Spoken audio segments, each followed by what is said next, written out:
트럼프 대통령이 유럽연합에 다음 달부터 50%의 고율 관세를 부과한다고 발표했습니다. 트럼프 행정부의 하버드대 외국인 학생 등록 차단 조치가 하루 만에 법원에서 제동이 걸렸습니다. 어제 집계된 LA 총영사관 관할 지역 재외 선거 투표율이 30% 수준인 것으로 나타났습니다. 대선 11일을 앞두고 주요 후보 4명이 참여하는 2차 TV 토론회가 열렸습니다. 토론장 밖에서의 응원전도 뜨거웠습니다. 지난 3월 그랜드 캐년 방문 후 실종된 한국인 가족 3명 중 2명의 사망이 공식 확인됐습니다. 매일 아침 마리아, 샘, 알렉스, 에이미는 단지 비즈니스를 하는 게 아닙니다. 꿈을 만들어가고 있죠. CBB는 각 비즈니스의 이야기를 알고 고객 한 분 한 분께 꼭 맞는 솔루션을 제공합니다. 저희가 만드는 것은 단지 금융거래 관계가 아닙니다. 고객 한 분 한 분과의 파트너십입니다. CBB and me. CBB and me. CBB and me. CBB뱅크, 고객 한 분 한 분을 위한 금융 파트너십을 만듭니다. 메디케어는 매년 건강보험을 5점 만점으로 평가합니다. 2025년 에스티바 헬스는 캘리포니아에서 4점 이상 받은 우수한 건강보험 중 하나입니다. 에스티바 헬스 가입하셔서 많은 혜택을 누리세요. 자세한 내용은 지금 바로 1888-688-8584로 전화주세요.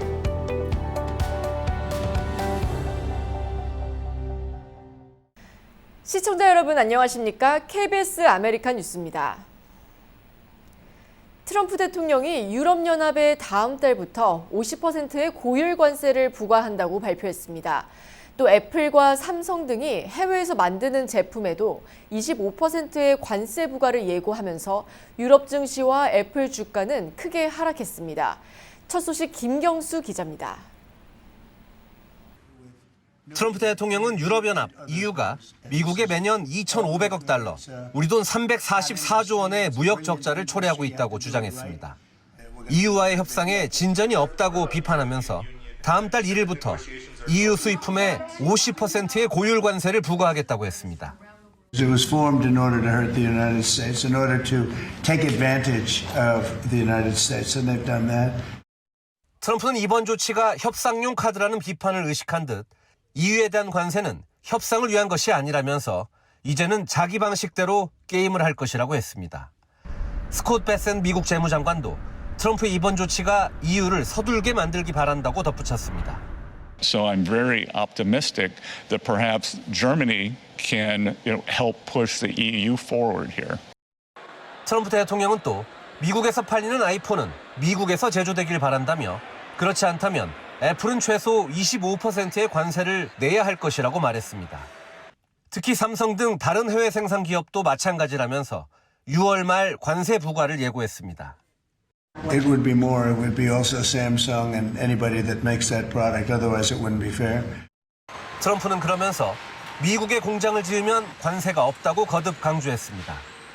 트럼프의 관세 위협에 유럽 증시는 2% 가까이 하락했고 뉴욕 증시에서 애플 주가도 3%가량 떨어졌습니다.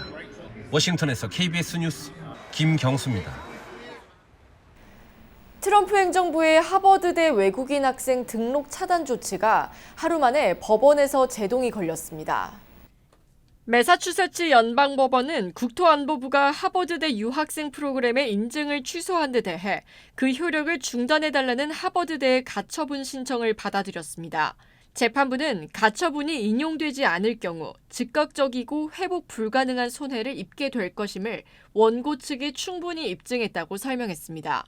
이에 앞서 국토안보부는 하버드대의 유학생 프로그램 인증을 취소했다며 더 이상 외국인 학생을 등록받을 수 없고 기존 외국인 학생도 학교를 옮겨야 한다고 발표했습니다. 제21대 대한민국 대통령을 선출하는 재외선거가 오늘로 4일차를 맞았습니다. 어제 집계된 LA 총영사관 관할 지역 투표율은 30% 수준인데 연휴 첫날인 내일을 기점으로 참여 유권자들이 더 늘 거라는 기대입니다. 이우수 기자가 취재했습니다. 어린 자녀들과 두 손을 맞잡고 LA 총영사관 투표소를 찾은 한 가족. 이 가족은 해외 주재 연구원으로 나와 있는데 바쁜 일정 가운데 재외선거에 참여하기 위해 투표소를 찾았다고 합니다.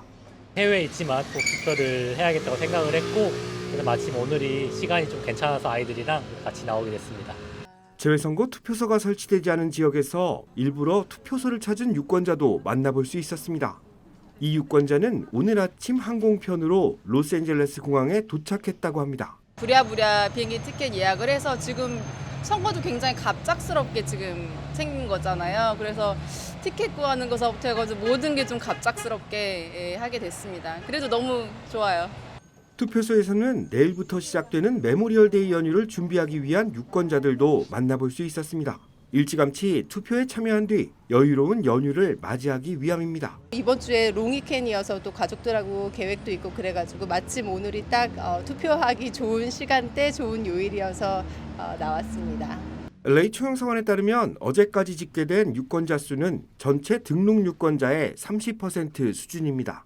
선거관리위원회는 주말인 내일을 기점으로 참여 유권자가 더 늘 것으로 기대하고 있습니다. 공간투표소에서는 일요일인 25일까지 운영되고 추가 투표소는 토요일인 24일까지 운영됩니다. 아직까지 투표에 참여하지 않은 유권자 분께서는 잠시 시간을 내시어 소중한 한 표를 꼭 행사해 주시기 바랍니다. 오늘도 LA 초영사관을 방문했다 투표를 하지 못하고 돌아간 유권자들이 많았습니다. 재외국민 미등록 유권자들은 향후에는 미국 선거처럼 현장 등록제가 도입되기를 바란다고 전했습니다. 재외선거 4일차를 맞아 오늘 LA 총영사관에는 많은 한인 유권자들이 집중됐습니다. 주말인 내일부터는 더 많은 유권자들이 각 지역 투표소에 집중될 거라는 전망입니다. KBS 뉴스 이우수입니다. 대선 11일을 앞두고 주요 후보 4명이 참여하는 2차 TV 토론회가 열렸습니다.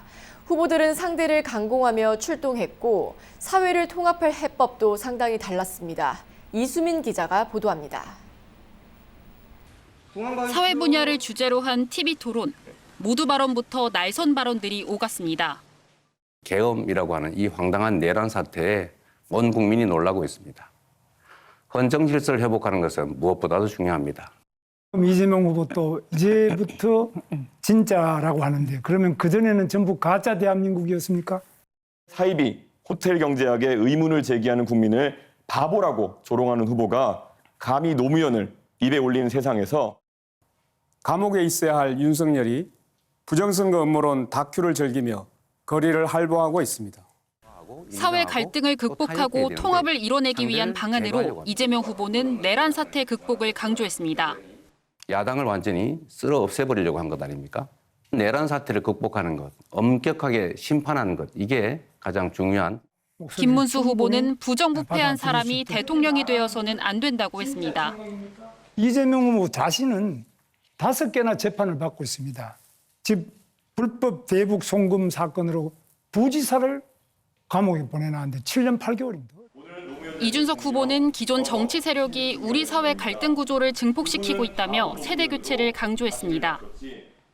낡은 세대가 정치 일선에서 깔끔하게 물러나고 열린 세계에서 나고 자란 세대가 전면에 나설 때입니다.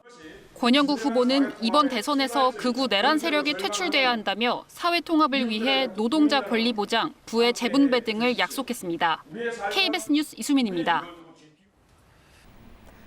후보들의 발언은 처음보다 거칠어졌습니다. 날카롭게 쏘고 매섭게 되받아쳤습니다. 토론장 밖에서의 응원전도 뜨거웠습니다. 김유대 기자입니다. 1차 토론보다 더욱 상대를 거칠게 몰아붙인 각 후보들. 김문수 후보는 이재명 후보의 과거 가족 욕설 논란을 직격했습니다. 형수님하고 욕을 하고 다투고 이렇게 된 거 아닙니까?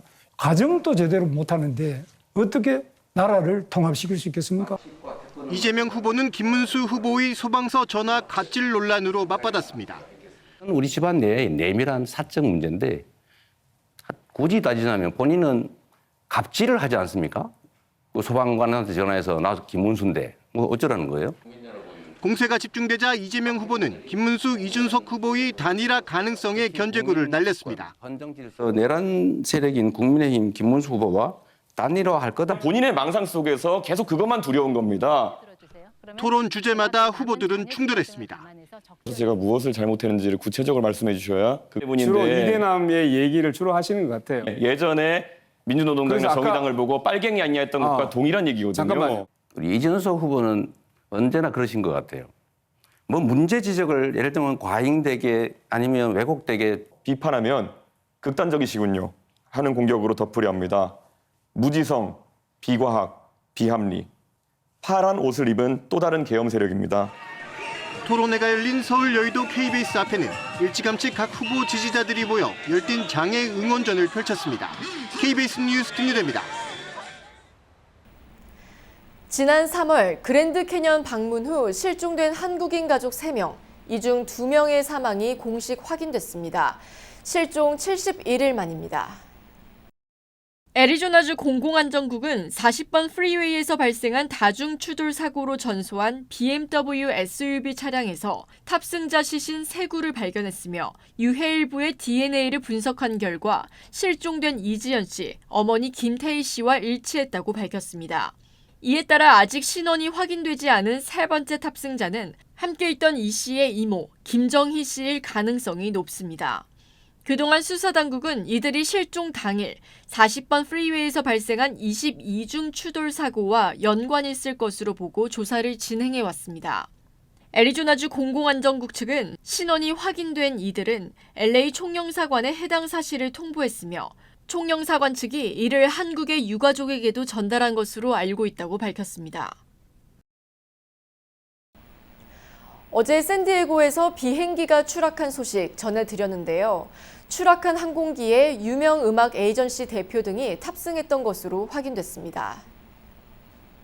연방항공청은 어제 새벽 3시 45분쯤 군인 사택이 밀집한 주택가에 추락한 비행기에는 6명이 탑승 중이었다고 밝혔습니다. 연방항공청은 현재도 현장을 수색하며 시신을 수습 중입니다. 현재까지 사망자는 항공기 탑승자들로 확인됐으며 사운드 탤런트 그룹 공동 창립자인 데이브 샤피로와 직원 2명도 숨진 것으로 확인됐습니다. 사운드 탤런트 그룹은 성명을 통해 공동 창립자와 동료, 친구를 잃은 데 대해 깊은 슬픔을 느낀다며 유가족과 이번 비극으로 영향을 받은 모든 이들에게 깊은 위로를 전한다고 밝혔습니다. 한편 연방항공청은 짙은 안개 속 비행기가 송전선을 들이받은 후 주택가에 추락한 것으로 보고 있습니다. 미국에 불법 체류 중이던 콜롬비아 국적의 한 여성이 20년 넘게 신분증을 도용해 수십만 달러에 달하는 정부 보조금을 부정 수령한 혐의로 기소됐습니다. KBTV 주연우 기자입니다. 연방검찰은 콜롬비아 출신의 59세 여성 리나 마리아 오로비오 에르난데스를 사회보장번호 도용과 허위 진술, 정부 보조금 부정 수령 등 6가지 혐의로 기소했습니다. 에르난데스는 도용한 신분을 이용해 20년 넘게 미국에 불법 거주하며 40만 달러 이상의 연방 보조금을 부정 수령한 것으로 드러났습니다. 법무부가 밝힌 자료에 따르면 에르난데스는 리얼 아이디를 발급받았을 뿐만 아니라 8개의 주정부 신분증을 발급받았으며 복지수당까지 신청해 받아 챙겨온 것으로 확인됐습니다. 에르난데스는 2011년 10월부터 올해 1월까지 주택보조금 약 26만 달러를 수령했으며 2014년 7월부터 2025년 1월까지 장애인 수당 10만 달러, 2005년 4월부터 2025년 1월까지 SNAP 푸드 스탬프 약 4만 3천 달러를 부정 수령한 것으로 나타났습니다. 또 2023년 1월에는 허위 신분증을 이용해 유권자 등록을 한 뒤 2024년 11월 5일 대선 당일 실제로 투표까지 했습니다. 현재 에르난데스는 사회보장번호 도용, 미국 여권 신청 시 허위 진술, 가중 신원 도용, 정부 보조금 부정 수령, 허위 유권자 등록, 그리고 불법 투표 등 6가지 혐의로 기소된 상태로 지난 2월부터 연방교도소에서 수감 중입니다. 에이미 콘넬리 사회보장국 특별수사관은 타인의 신원을 도용해 복지 혜택을 받는 것은 단순한 절도를 넘어 정부 시스템을 장기간 악용한 중대한 범죄라고 지적했습니다.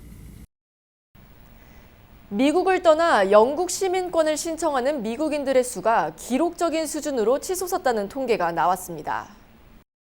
CNN 방송은 영국 내무부 통계를 인용해 지난 1월부터 3월까지 1931명의 미국인이 영국 정부에 시민권 신청서를 제출했다고 보도했습니다. 이는 직전 분기보다 약 12% 증가한 것으로 2004년 분기별 통계가 나오기 시작한 이래 최대치입니다. 영국에 학업 비자를 신청한 미국인도 지난해 1분기보다 9.6% 늘었습니다. 이민 전문 변호사들은 미국의 정치적 불안정 탓에 영국 비자와 시민권에 대한 문의가 급증했으며 트럼프 대통령의 관세 발표 이후 미국 전문직 종사자의 관심이 커졌다고 전했습니다.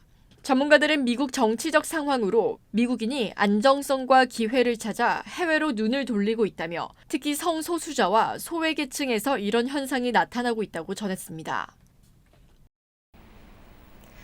K-팝과 드라마의 영향으로 LA 한인타운을 찾아 한국의 문화를 접하는 외국인들이 참 많습니다. K-푸드 열풍에 이어 요즘은 음료에 대한 인기도 높아지고 있는데 한국에서 먼저 유행을 선도한 제품들이 주인공이 되고 있다고 합니다. 이유수 기자가 취재했습니다. 최근 LA 한인타운 중심가에 새롭게 문을 연 한 카페. 점차 심화되고 있는 경쟁 속에서 동종업소와 차별화를 두기 위해 하와이에서 재배된 코나 원두를 공수해 커피를 내리고 있습니다. 생산 단가는 다른 원두를 사용할 때보다 오르지만 최신 트렌드에 밝은 소비자들의 기대치에 부합하기 위한 방편입니다. 푸드 쪽으로 특히 카페나 베이커리 쪽으로 이제 집중을 하고 있습니다. 그 중심에 한인타운이기 때문에 이곳에서 커피랑 그와 맞는 멀베리 마차 일본에서 직접 가져와서 그걸 한번 시도를 하려고 하고 있습니다. 멀베리는 뽕나무잎과 동일한 종으로 한국과 가까이에 있는 일본에서 가장 많이 소비되고 있습니다. 대부분 녹차를 갈아 만든 말차처럼 우유를 넣어 라떼 형태의 음료로 소비됩니다. K-팝 등 아시아 문화권에 친숙한 외국인들의 입맛에도 거부감이 없는 이유이기도 합니다. I've been living here for 5 years and you guys' food, doenjang jjigae, kimchi jjigae, my absolute favorite, and the drinks and all the fashion and beauty is one of my favorite things, yeah. I've lived in Koreatown for maybe 3-4 years now and I'm all over the coffee shop scene, so this is one of the best matchas I've seen in a long time. 업체 측은 한국에서도 멀베리 말차 음료가 인기를 끌면서 자연스레 미국 시장에 소개하게 됐다고 전했습니다. 또한 가격 경쟁력을 유지하기 위해 일본 농장에서 원재료를 공급받게 됐다고 밝혔습니다. 일본에서 생산하고 있는 그 멀베리 파우더를 여기에 이제 진출을 시키려고 왔고요. 여기서 많은 한국 분들과 미국 분들이 저희 멀베리 파우더를 많이 사랑해 주셨으면 하는 마음으로 그런 전망을 가지고 왔습니다. K-푸드의 인기에 더불어 K-음료가 글로벌 시장에서 점차 인기를 얻고 있습니다. 지난해 1분기 K-음료 시장은 전년 동기 대비 4.5% 증가하면서 앞으로의 성장 가능성이 주목됩니다. KBS 뉴스 이우수입니다. 메모리얼데이 연휴를 맞아 사법기관들의 대대적인 음주운전 단속이 펼쳐집니다. LA경찰국은 연휴 기간 한인타운을 비롯한 LA 곳곳에 체크포인트를 설치하고 음주운전자 단속을 벌인다고 밝혔습니다. LA 한인타운에서는 내일 오후 6시부터 11시까지 버몬트 선상 2가 교차로에 체크포인트를 설치합니다. 또 캘리포니아 고속도로 순찰대 CHP는 월요일 밤 자정까지 연례 메모리얼데이 연휴 집중 단속을 실시합니다. 이 기간 CHP는 프리웨이 등 모든 관할 구역에서 음주와 약물운전, 과속, 난폭운전은 물론 안전벨트 미착용 등 강력한 단속을 경고했습니다. 특히 CHP의 단속에는 일반 순찰차 외에도 최근 도입된 암행 단속 차량이 동원돼 위반 차량을 발견 즉시 단속에 나선다고 밝혔습니다. 대한항공이 2주간 총 2차례에 걸쳐 몽골 울란바타르시 바가노르구에 위치한 대한항공 숲에서 식림 활동을 진행합니다. 지난 19일부터 진행된 이번 몽골 식림 활동은 대한항공과 아시아나 직원 260여 명이 함께 참여합니다. 몽골 대한항공 숲의 양사의 발전과 번영을 기원하는 소나무 2그루 식수로 시작했으며 이후 양사 임직원들이 나무를 심고 생장을 돕는 작업을 진행했습니다. 대한항공은 숲 조성과 함께 다가오는 몽골 어린이날을 기념해 대한항공 숲 내부에 어린이 놀이터를 신규 개설했습니다. 대한항공 측은 지난 21년간 몽골 현지 사막화를 방지하기 위해 꾸준히 몽골 식림 활동을 이어오고 있다며 앞으로도 글로벌 항공사로서 기업의 사회적 책임을 다하겠다고 밝혔습니다.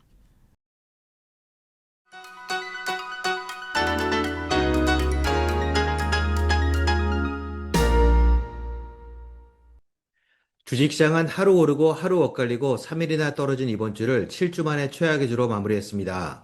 그중 다우존스와 S&P 500은 각각 4주와 6주 만에 4일 연속 떨어졌는데요. 유럽 연합 제품에 대한 50% 관세 위협과 애플을 겨냥한 추가 관세 가능성까지 언급한 트럼프 대통령의 돌발 발언은 매도 심리를 자극했습니다. 개장 초 폭락 수준으로 초토화됐던 장의 상태는 우려와 달리 악화되지 않고 오히려 눈에 띄게 완화됐습니다. 반면 매그니피센트 세븐은 어느 하나 빠짐없이 모두 약세를 보였습니다. 특히 그중 애플은 2016년 5월 이후 무려 9년 만에 8일 연속 떨어졌습니다. 좀처럼 보기 드문 장면이 포착된 건데요. 8일간 애플의 하락폭은 8.3%에 달했고 올해 들어 21.7% 폭락한 지점으로 되돌아갔습니다. 그럼에도 공포지수인 빅스 인덱스는 2주 최고치로 오르는 데 그쳤습니다. 최근 7주간 4주를 상승한 주로 기록한 장의 상승 모멘텀이 멈추거나 이쯤에서 회복세가 틀어질 수 있다는 위기감은 딱히 형성되지 않았습니다. 지금까지 김지한입니다.